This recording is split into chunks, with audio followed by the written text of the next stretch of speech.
பொய்யான வாக்குறுதிகளை 525 வாக்குறுதியை குடுத்து, இந்த திமுக இந்த முறை ஆட்சிக்கு வந்தது. மக்களை ஏமாற்றி. ஆனா, இப்ப இந்த 4 1/2 ஆண்டு காலத்துக்கு மேல ஆகிவிட்டது. கடுமையான மக்கள்கிட்ட என்ன சொல்றது? இந்த ஆட்சி மேல அதிருப்தி நிலவுகிறது.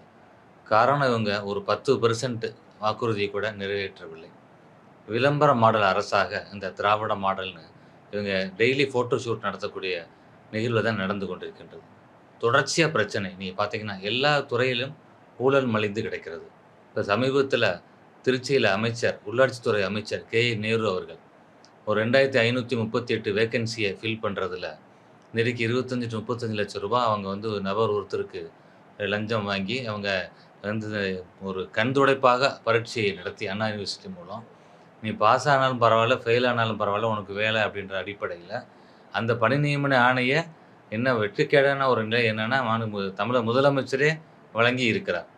இப்ப அது வந்து வெளிச்சத்துக்கு வந்திருக்கிறது. எப்ப?